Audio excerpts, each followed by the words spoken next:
কার্যত লুটে তার হলদিয়ার 12টা বাজিয়ে দিয়েছে। তাই আমাদের কথা খুব স্পষ্ট, আমরা একটা স্লোগান ঠিক করেছি, আপনাদের সামনে এই কথাও আমরা রাখছি। আমাদের কথা, জিতবে এবার সায়ন, হলদিয়ায় হবে শিল্পায়ন। জিতবে এবার সায়ন, হলদিয়ায় হবে শিল্পায়ন। তার কারণ, আমরা যদি না জিতি, শিল্প যদি না হয়, তাহলে বেকার সমস্যার সমাধান, চাকরি সমস্যার সমাধান, কম বয়সী ছেলেমেয়েদের চাকরি দেওয়ার ক্ষেত্রে যে অসুবিধা দেখা যাচ্ছে, শিল্প ছাড়া এ সম্ভব নয়। আর আজকের দিনে দাঁড়িয়ে তৃণমূল আর বিজেপি নিচের তলায় যতই এরা মারপিট করুক, ওপর তলায় দিল্লির বিজেপির নেতারা আমাদের মুখ্যমন্ত্রীর মাথায় হাত দিয়ে রেখে দিয়েছে। আর হাত দিয়ে রেখে দিয়েছে বলেই মুখ্যমন্ত্রী হোক বা তার ভাইপো, এত চুরি দুর্নীতি করবার পরেও একবারও ইডি বা সিবিআই এদের গায়ে হাতটুকু পর্যন্ত লাগায় না। দিল্লির মুখ্যমন্ত্রী গ্রেপ্তার হয়ে যায়, কিন্তু মোদী আর অমিত শাহের হাত আছে তৃণমূলের উচ্চ নেতৃত্বের মাথায়, কালীঘাটের মাথায়। তাই জন্য চুনোপুটি গ্রেপ্তার হয়, কিন্তু চুরি দুর্নীতির মাথারা কেউ গ্রেপ্তার হয় না। তাই আমাদের কথা খুব স্পষ্ট, এরা নিচু তলায় যতই মারপিট করুক, ওপর তলায় সব মিলেমিশে খাচ্ছে। বলছে দিল্লিতে বিজেপি থাকবে আর রাজ্যে তৃণমূল থাকবে, এই বোঝাপড়ার ভিত্তিতে এরা চালাতে চাইছে।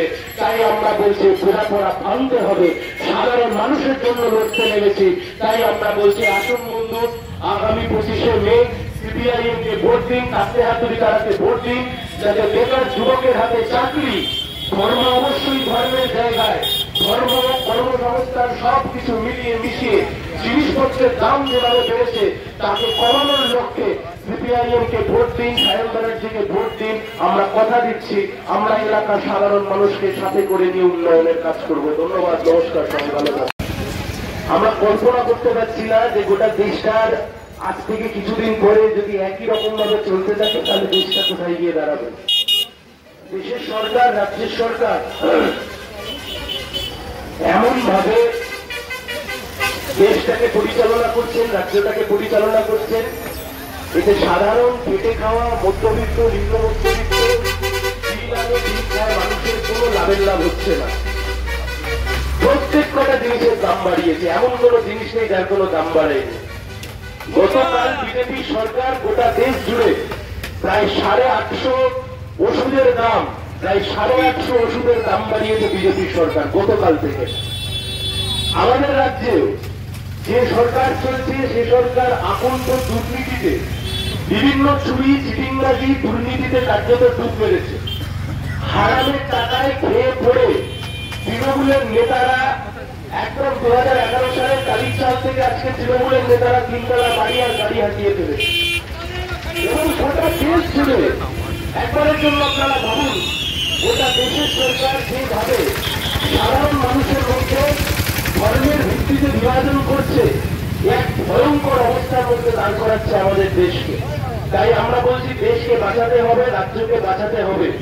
এই দেশটা, এই রাজ্যটা, এই দেশের সংবিধান যারা লড়াই করেছিল, যারা গণতন্ত্রের জন্য লড়াই করেছিল, স্বাধীনতার জন্য লড়াই করেছিল, তারা লড়াই করেছিল দেশের জন্য, তারা লড়াই করেছিল দেশের সাধারণ মানুষ যাতে মাথা তুলে বাঁচতে পারে তার জন্য। আজকে বেকার দারিদ্রের সমস্যা কোথায় গিয়ে দাঁড়িয়েছে? গোটা পশ্চিমবাংলা এবং গোটা দেশ জুড়ে, গোটা পশ্চিমবাংলা জুড়ে একের পর এক পরীক্ষা, টেট হতে পারে, এসএসসি পরীক্ষা হতে পারে, পিএসসি হতে পারে, একের পর এক পরীক্ষা। প্রচুর শিক্ষিত ছেলেমেয়েরা, কেউ ডিএলএড করছেন, কেউ বিএড করছেন, কেউ ইঞ্জিনিয়ারিং করছেন, পড়ে সবাই বাড়িতে বসে থাকতে হচ্ছে। কিন্তু আমাদের কথাই বেকার যুবকদের হাতে যদি একটা চাকরি তুলে দেওয়া যায়, তাহলে বেকার সমস্যার সমাধান হবে কি করে?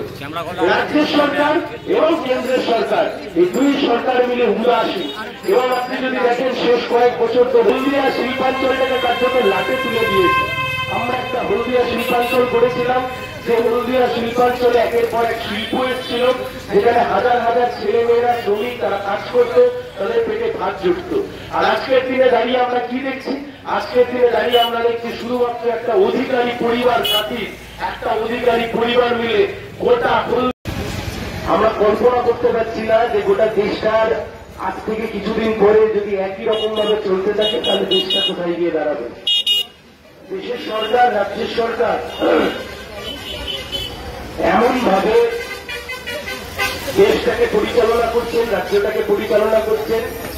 এতে সাধারণ খেটে খাওয়া মধ্যবিত্ত নিম্ন মধ্যবিত্ত মানুষের কোনো লাভের লাভ হচ্ছে না। প্রত্যেক কটা জিনিসের দাম বাড়িয়েছে, এমন কোন জিনিস নেই যার কোনো দাম বাড়েনি। গতকাল বিজেপি সরকার গোটা দেশ জুড়ে প্রায় 850 ওষুধের দাম, প্রায় 850 ওষুধের দাম বাড়িয়েছে বিজেপি সরকার গতকাল থেকে। আমাদের রাজ্যে যে সরকার চলছে সে সরকার আকণ্ঠ দুর্নীতিতে, বিভিন্ন চুরি চিটিংবাজি দুর্নীতিতে কার্যত ডুব মেরেছে। হারামের টাকায় খেয়ে পড়ে তৃণমূলের নেতারা একদম 2011 সালের তারিখ চাল থেকে আজকে তৃণমূলের নেতারা 3 তলা বাড়ি আর গাড়ি হাতিয়ে ফেলেছে।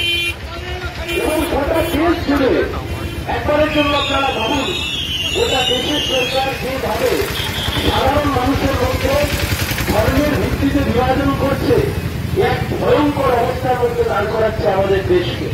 তাই আমরা বলছি, দেশকে বাঁচাতে হবে, রাজ্যকে বাঁচাতে হবে। এই দেশটা, এই রাজ্যটা, এই দেশের সংবিধান যারা লড়াই করেছিল, যারা গণতন্ত্রের জন্য লড়াই করেছিল, স্বাধীনতার জন্য লড়াই করেছিল, তারা লড়াই করেছিল দেশের জন্য, তারা লড়াই করেছিল দেশের সাধারণ মানুষ যাতে মাথা তুলে বাঁচতে পারে তার জন্য। আজকে বেকার দারিদ্রের সমস্যা কোথায় গিয়ে দাঁড়িয়েছে? গোটা পশ্চিমবাংলা এবং গোটা দেশ জুড়ে, গোটা পশ্চিমবাংলা জুড়ে একের পর এক পরীক্ষা, টেট হতে পারে, এসএসসি পরীক্ষা হতে পারে, পিএসসি হতে পারে, একের পর এক পরীক্ষা। প্রচুর শিক্ষিত ছেলেমেয়েরা, কেউ ডিএলএড করছেন, কেউ বিএড করছেন, কেউ ইঞ্জিনিয়ারিং করছেন, পড়ে সবাই গাড়িতে বসে থাকতে হচ্ছে। কিন্তু আমাদের কথাই, বেকার যুবকদের হাতে যদি একটা চাকরি তুলে দেওয়া যায়, তাহলে বেকার সমস্যার সমাধান হবে কি করে? রাজ্যের সরকার এবং কেন্দ্রের সরকার, এই দুই সরকার মিলে উদাসীন। এবং আপনি যদি দেখেন, শেষ কয়েক বছর তো হলদিয়া শিল্পাঞ্চলটাকে কার্যত লাটে তুলে দিয়েছে। আমরা একটা হলদিয়া শিল্পাঞ্চল করেছিলাম, যে হলদিয়া শিল্পাঞ্চলে একের পর এক শিল্প এসেছিল, যেখানে হাজার হাজার ছেলেমেয়েরা শ্রমিক, তারা কাজ করত, তাদের পেটে ভাত জুটত। আর আজকের দিনে দাঁড়িয়ে আমরা কি দেখছি? আজকের দিনে দাঁড়িয়ে আমরা দেখছি শুধুমাত্র একটা অধিকারী পরিবার খাতির, একটা অধিকারী পরিবার মিলে গোটা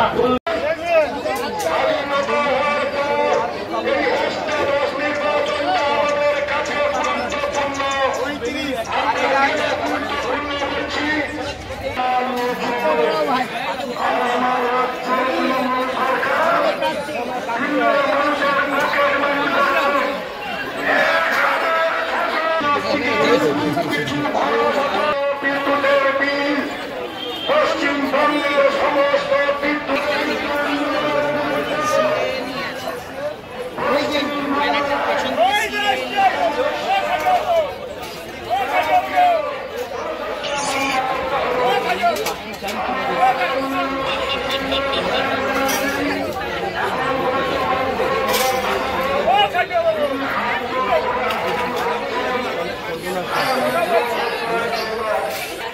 লোকসভা থেকে সাংসদে যাওয়ার জন্য আপনারা প্রস্তুত হন।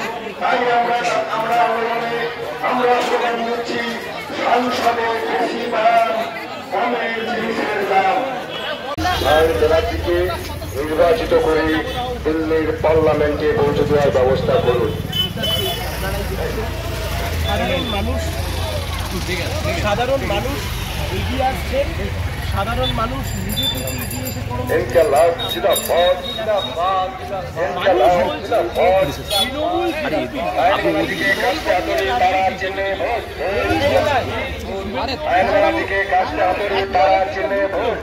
আবার লুটে অন্য দলে চলে গেল।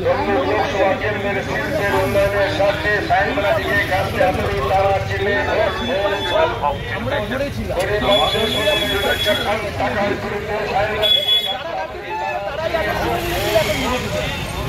আমাদের কথা হচ্ছে শিল্প ছাড়া বেকার যুবকের কর্মসংস্থান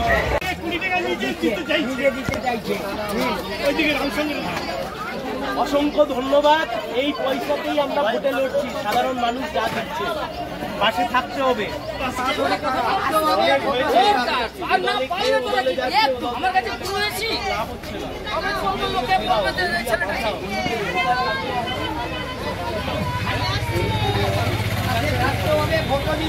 আজকে দু হাত তুলে আশীর্বাদ করবেন আগামী দিনে তমলুক লোকসভা কেন্দ্রের বামফ্রন্টের মনোনীত প্রার্থী সায়ন ব্যানার্জিকে বিপুল ভোটে জয়যুক্ত করবেন। আপনারা নিশ্চয়ই অবগত আছেন, ভারত আছেন মানে দেশের বুকে চিহ্নিত হওয়া উচিত। সেটা তো হচ্ছে কোথায়? 5 বছর আগে তৃণমূলের একজন জিতলো দিব্যেন্দু, 5 বছর ধরে খুঁজে পাওয়া গেল না, এখন সে বিজেপিতে গিয়ে বসে গেছে। পাশে থাকুন, কাস্তে হাতুড়ি তারা, আমরাই 100 দিনের কাজ নিয়ে এসেছিলাম সাধারণ মানুষের জন্য।